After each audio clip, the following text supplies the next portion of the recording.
ನಾಳೆ ಸಭಾಧ್ಯಕ್ಷರ ಚುನಾವಣೆ ನಡೀತಾ ಇದೆ.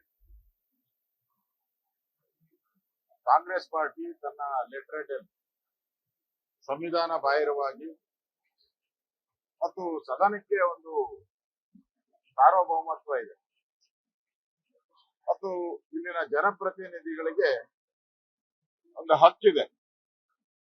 ಈ ಸಾರ್ವಭೌಮತ್ವನ ಹಕ್ಕನ್ನ ಕಸಿಯುವಂತ ಕೆಲಸವನ್ನ ಕಾಂಗ್ರೆಸ್ಸಿನ ದೆಹಲಿಯಲ್ಲಿರುವಂತ ನಕಲಿ ಗಾಂಧಿ ಕುಟುಂಬ ಅವರ ಲೆಟರೇಟ್ ಅಲ್ಲಿ ಸಭಾಧ್ಯಕ್ಷರ ಹೆಸರನ್ನ ಘೋಷಣೆ ಮಾಡುವಂತ ಹೊಸ ಸಂಪ್ರದಾಯವನ್ನ ದೇಶದಲ್ಲಿ ಹುಟ್ಟಾಕಿದ್ದಾರೆ, ರಾಜ್ಯದಲ್ಲಿ ಹುಟ್ಟಾಕಿದ್ದಾರೆ. ಇದರಿಂದ ಸಭಾಧ್ಯಕ್ಷರು ಸದನದ ಚುನಾಯಿತರಾಗಬೇಕಾಗಿತ್ತು.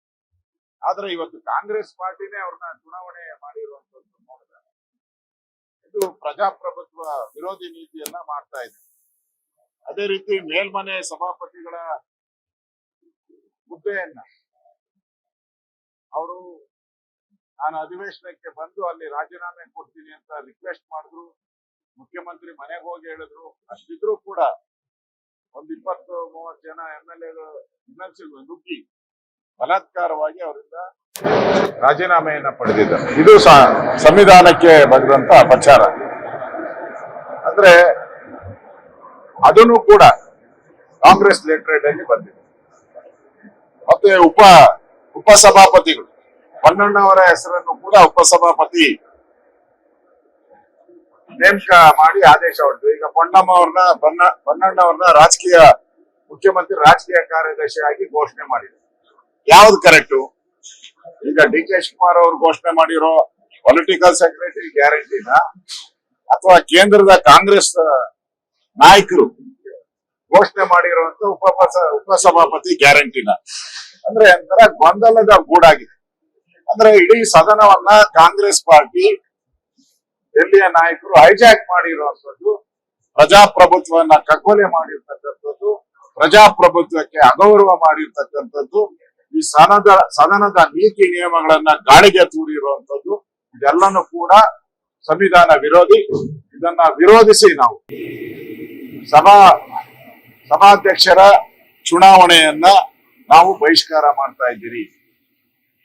ಇದು ಡೆಮಾಕ್ರಸಿ ಅಲ್ಲ. ಪ್ರಜಾಪ್ರಭುತ್ವದ ಮೌಲ್ಯಗಳಿಗೆ ಅಪಚಾರ ಮಾಡಿರೋದ್ರಿಂದ ನಾವು ನಾಳೆ ನಡೆಯುವಂತ ಸಭಾಧ್ಯಕ್ಷರ ಚುನಾವಣೆಯನ್ನ ಪ್ರಕ್ರಿಯೆಯನ್ನ ಬಹಿಷ್ಕಾರ ಮಾಡ್ತಾ ಇದ್ದೀರಿ. ಆದರೆ ಸಭಾಧ್ಯಕ್ಷರು ಆಯ್ಕೆ ಆದ್ಮೇಲೆ ಆ ಸಭೆಗೆ, ಆ ಸೀಟ್ಗೆ, ಆ ಚೇರ್ಗೆ, ಆ ಪೀಠಕ್ಕೆ ಏನ್ ಗೌರವ ಕೊಡ್ಬೇಕು ಆ ಗೌರವವನ್ನ ನಾವು ಕೊಡ್ತೀರಿ. ಅದರಲ್ಲಿ ನಾವು ಭಾಗಿಯಾಗ್ತೀವಿ. ಚುನಾವಣೆಯಲ್ಲಿ ಭಾಗಿಯಾಗಲ್ಲ ನಾವು. ಆದ್ರೆ ಎಲೆಕ್ಟ್ ಆದ್ಮೇಲೆ ಆ ಪೀಠಕ್ಕೆ ಏನ್ ಗೌರವ ಕೊಡ್ಬೇಕು ಆ ಗೌರವವನ್ನ ನಾವು ಕೊಡ್ತೀರಿ. ಮುಂದಿನ ನಡವಳಿಕೆಯಲ್ಲೂ ಕೂಡ ಸಭಾಧ್ಯಕ್ಷರ ಪೀಠ ಪಕ್ಷಾತೀತವಾಗಿ ನಡಿಬೇಕು. ಎರಡು ವಿರೋಧ ಪಕ್ಷ ಮತ್ತು ಆಡಳಿತ ಪಕ್ಷವನ್ನ ಒಟ್ಟಿಗೆ ತಗೊಂಡೋಗುವಂತ ಕೆಲಸವನ್ನ ಸಭಾಧ್ಯಕ್ಷರು ಮಾಡಬೇಕು. ಆ ದೃಷ್ಟಿಯಿಂದ ನಾವು ಆ ಪೀಠಕ್ಕೆ ಏನ್ ಗೌರವ ಕೊಡ್ತಿರೋ ಇದು ಪೀಠದ ವಿರುದ್ಧ ಅಲ್ಲ, ಇದು ಪೀಠದ ವಿರುದ್ಧ ಅಲ್ಲ, ಇದು ಕಾಂಗ್ರೆಸ್ಸಿನ ಲೆಟರೇಟ್ ಮತ್ತು ಸರ್ವಾಧಿಕಾರದ ವಿರುದ್ಧ. ಓಕೆ.